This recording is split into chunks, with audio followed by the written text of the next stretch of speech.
Edu Movement adalah komunitas digital online yang waktu itu dibangun pada saat pandemi sih.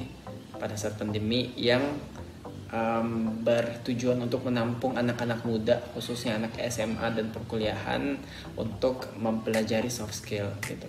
Terus ini berawal dari keresahan saya sendiri sebagai founder ya.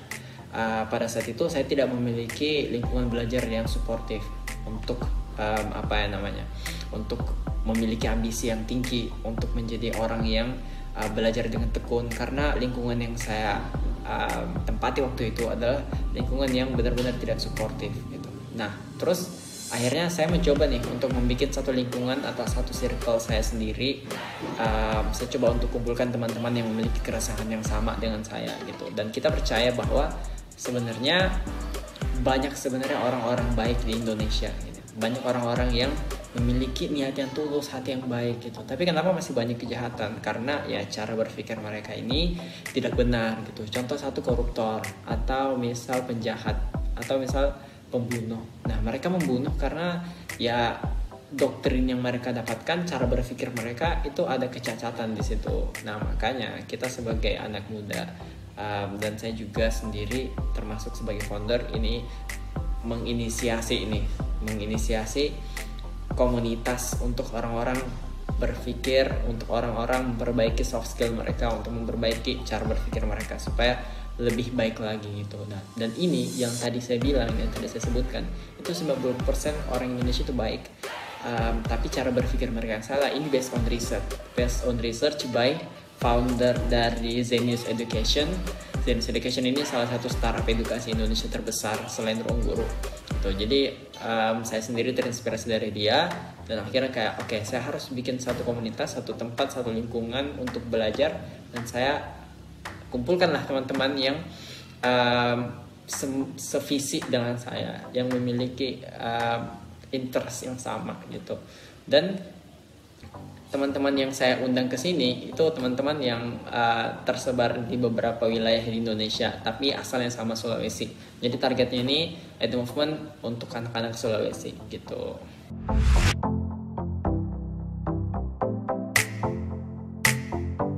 Kami memilih untuk fokus di bidang soft skill, pendidikan soft skill. Jadi kenapa seperti itu? Kita ada riset juga nih bahwa 60-80% kesuksesan di karir seseorang itu berpengaruh karena soft skillnya itu. Dan soft skill ini jarang banget dipelajari di kampus atau bahkan di bangku SMA gitu. Makanya kita coba untuk menghadirkan pembelajaran ini. Terus targetnya kenapa anak muda, anak SMA, terus anak kuliah? Karena anak-anak ini sedang berada di titik atau di level dimana mereka sebentar lagi next levelnya itu mereka langsung terjun ke dunia profesional, ke dunia kerja gitu. Jadi makanya mereka adalah calon pemimpin masa depannya Indonesia yang bakal meneruskan kepemimpinan tongkat estafet Indonesia. Jadi makanya kita memilih untuk berfokus ke bidang soft skill untuk anak-anak muda gitu.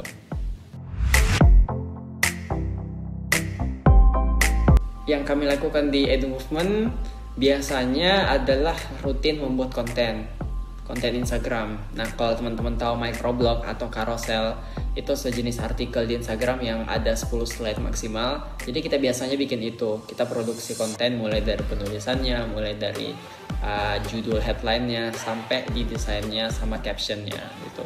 Terus kita juga setiap bulan biasanya berkumpul untuk merencanakan konten-konten apa saja nih yang cocok dirilis bulan ini gitu. Kita juga tiap 2 bulan sekali adain sharing session. Jadi setiap anggota komunitas itu bakalan nge-share, saling memberikan atau bertukar ilmu tentang soft skill atau life lesson yang telah mereka pelajari nih selama 1 atau 2 bulan ke belakang gitu. Jadi itu sih most favorite of my gitu. Jadi itu salah satu program favorit aku. Terus yang paling baru adalah Life Sparring Talk. Live Sparring Talk ini karena saya punya koneksi dengan teman-teman di luar Sulawesi nih, teman-teman yang kuliah di ITB, UGM, terus UI. Nah, saya coba untuk memanfaatkan koneksi tersebut supaya bisa menghadirkan mereka untuk sharing session di Instagramnya kita gitu. Jadi supaya bisa menginspirasi anak-anak Sulawesi juga biar seproduktif seprestatif kayak mereka gitu. Itu sih yang kami lakukan biasanya di Instagram Edu Movement. Seperti yang aku bilang mungkin dari awal, bahwa kita mengincar anak-anak Sulawesi, khusus Sulawesi gitu, bukan cuma di Sulawesi Selatan atau di Sulawesi Tenggara, karena foundernya ini ada yang dari Sulawesi Tenggara, ada yang dari Sulawesi Selatan gitu. Jadi itu sih harapan kami. Jadi orang-orang semakin bisa sadar nih, ternyata soft skill itu penting tapi tidak banyak diaplikasikan atau diterapkan di bangku perkuliahan atau bangku sekolah. Padahal ini salah satu hal yang menunjang kesuksesan karir seseorang gitu. Apalagi untuk calon pemimpin masa depan Indonesia dong, of course. Jadi itu kenapa kami pikir itu penting dan itu harapan kami.